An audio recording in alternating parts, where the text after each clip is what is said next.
Taranaki, with its fertile farmland, gas industries, stunning scenery, beautifully manicured gardens, and its celebration of art, it is a beautiful jewel in the crown of New Zealand colonisation. Or is it? In my previous podcasts, I've explored the Waikato invasions that drove local Māori off their land, the arrival of the New Zealand Company that offered Māori an end to endless war, a better life, and the opportunity to return to their homeland. I've outlined some of the early struggles between Māori and Pākehā settlers that decimated the central North Island during the Land Wars. And I've covered the brutal campaigns by General Shute and Thomas MacDonnell that drove Māori out of their land once again. And it all came to a head in Parihaka on the 5th of November 1881. Following the brutal campaigns by General Shute and Thomas MacDonnell, and putting down the rebellion of Titikuaru, nearly 1.2 million acres of land was confiscated. The settlers had had enough and wanted Māori out of the land. The wars had been expensive, and the settlement of New Plymouth was struggling to survive. Many of the farmers had fled elsewhere and were not interested in returning. Barely able to feed itself, Taranaki faced a daunting future. Somehow, they had to attract more settlers to get their economy working again. It was even worse for Māori. They had been driven out from their ancestral land and well away from European settlements. And soon they were competing with the settlers' demand for more and yet more land. The original plan for the settlers to work together with Māori had evaporated, and Māori no longer had any desire to work with the settlers. There was no longer any trust, only competing visions for the future. But Māori could see the benefits of living in peace and taking advantage of European technology. Two Ngāti Awa leaders, Te Whiti Orongamai and Tohu Kakahi, were determined to make this work. They grew up in a prosperous community in Wiremu, just north of where Cape Egmont Lighthouse is today.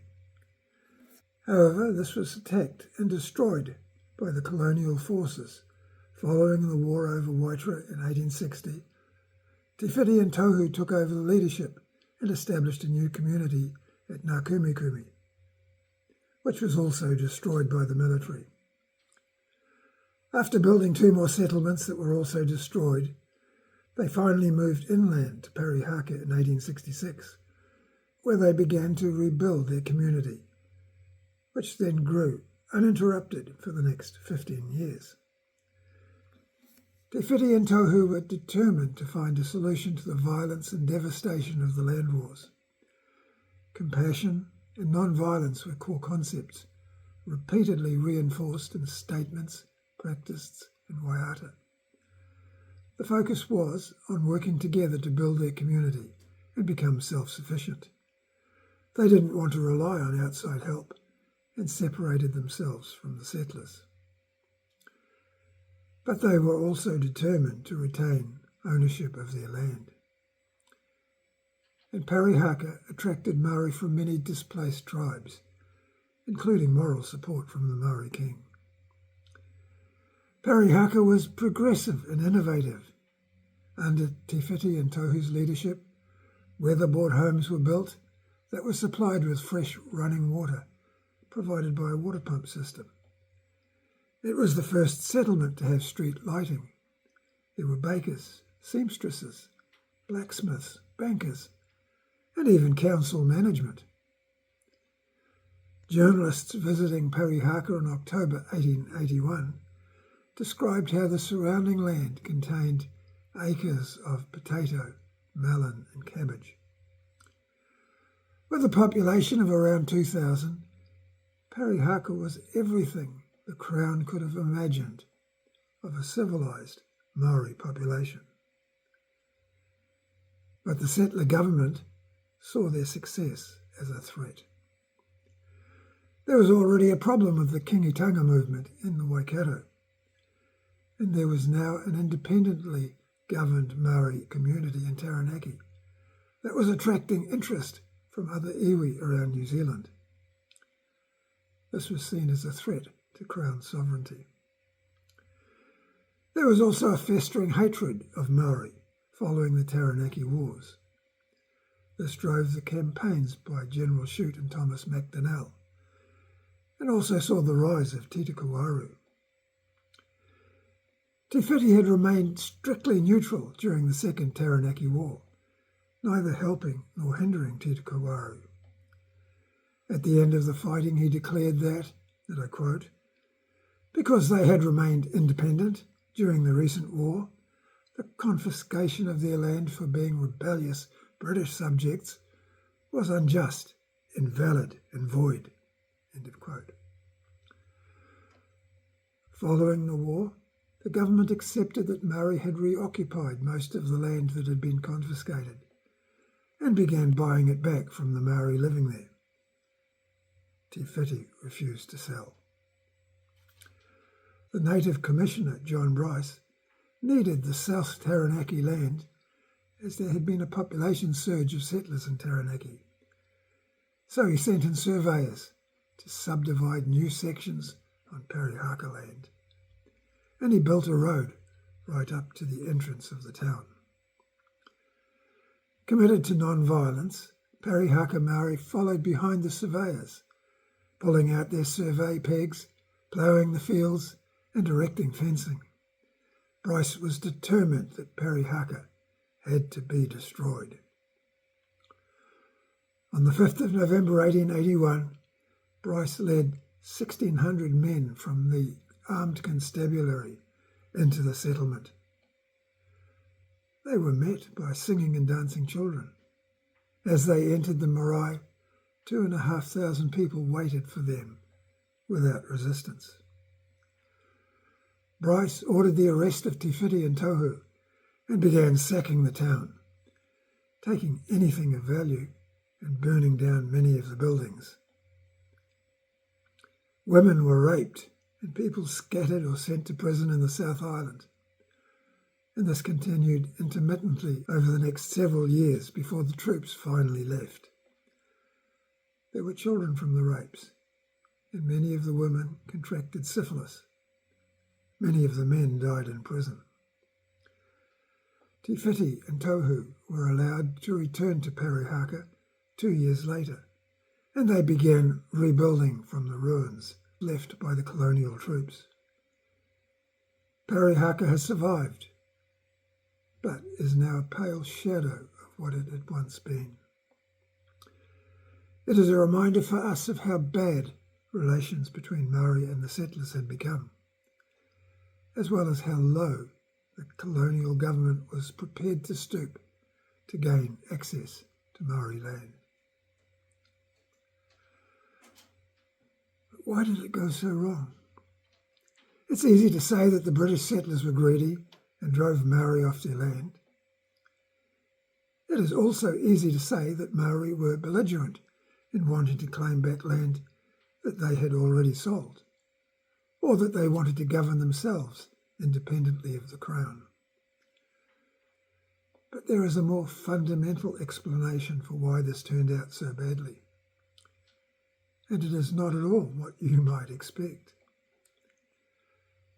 But first, we need to look at two competing approaches to colonisation.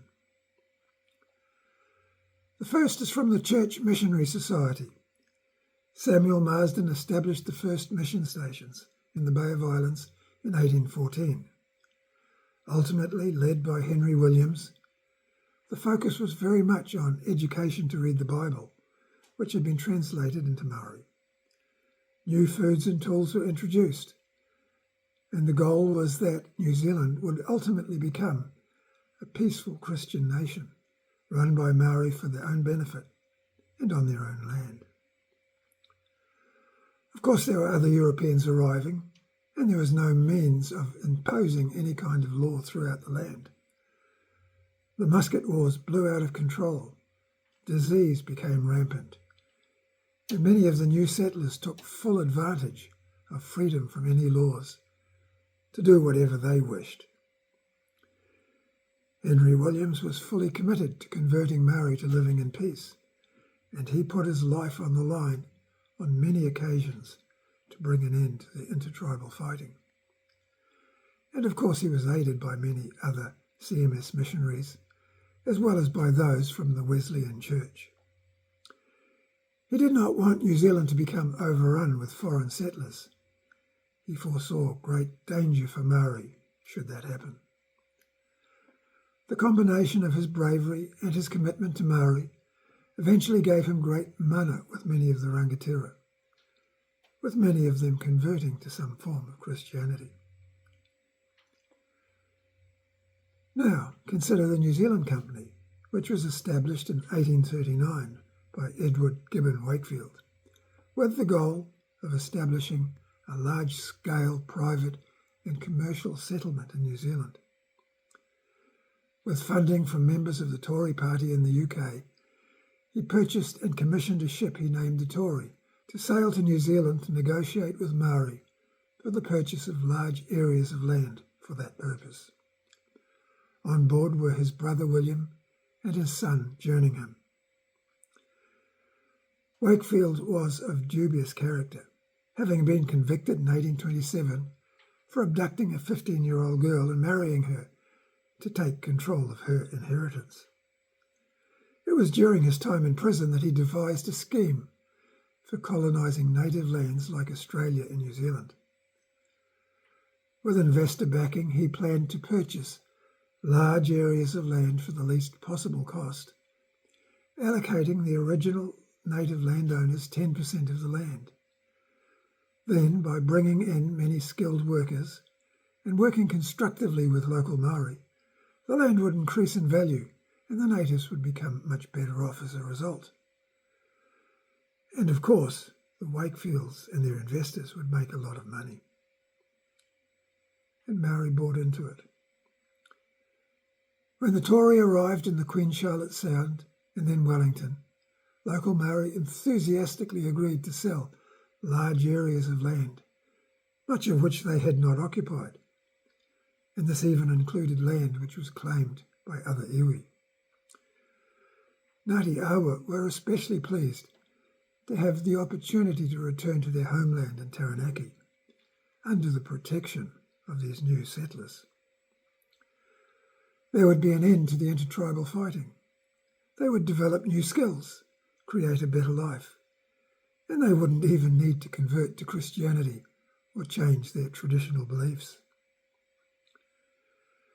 For the New Zealand Company, everything progressed really well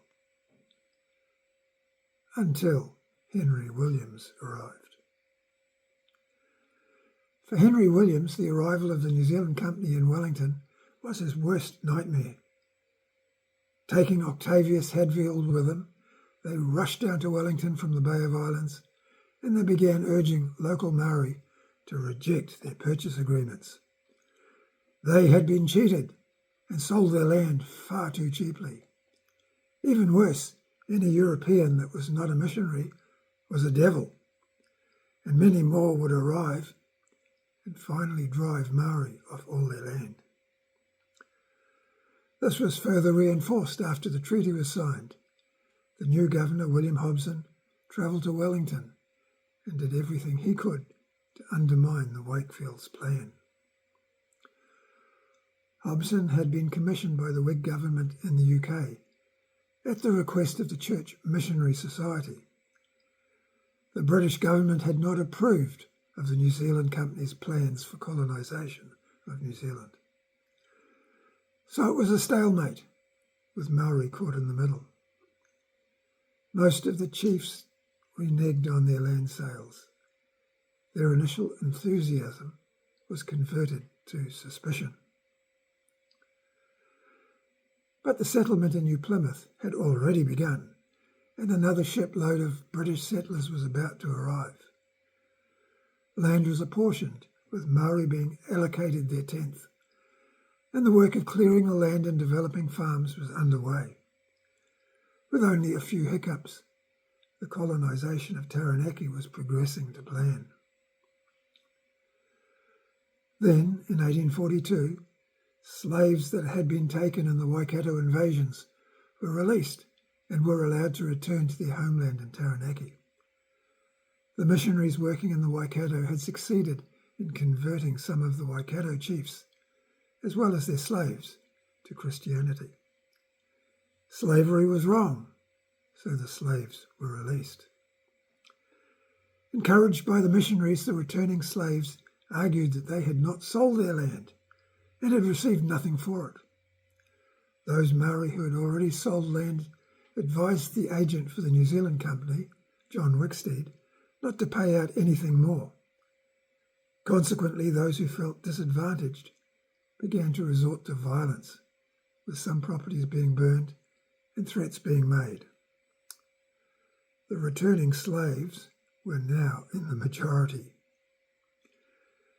These first sparks of conflict soon spread.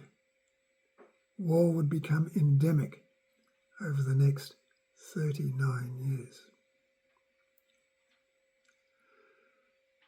Who was right? Who was wrong? We can never know if the New Zealand Company's plans would have really benefited Māori. But Parihaka demonstrated that Māori were more than capable of adapting to all the technological and social benefits of European civilization. Parihaka could have been an example for other Māori of how to build a better life. Instead, it was destroyed because of the suspicion and hatred that had built up between the races, initiated by the ideological conflict between the missionaries and the New Zealand Company. The first two governors, Hobson and Fitzroy, actively supported the Church Missionary Society, making that approach more compelling for Māori. But 2 years after the treaty was signed, the Tories won the UK elections, and George Grey was far more supportive of the New Zealand Company's approach. Henry Williams was eventually dismissed from his role, leading the CMS mission stations in New Zealand. So who were Māori to believe? Pākehā couldn't be trusted, and they weren't delivering the benefits that they had promised when the treaty was signed. Now I have only summarised some of the key issues in this video. There is much more in my book, Moving Forward from Our Past. We share an amazing history, filled with larger-than-life characters, both Māori and Pākehā. There was good intent, there was greed, and there was a clash of cultures, both between races and within races. I have summarised the key events and issues so they can be easily understood. You can purchase my book using the link below, where you can also freely access many of the books, diaries, reports, and ship's logs that provide first-hand accounts of life at this time. Read the books by Jerningham Wakefield that he called Adventure in New Zealand.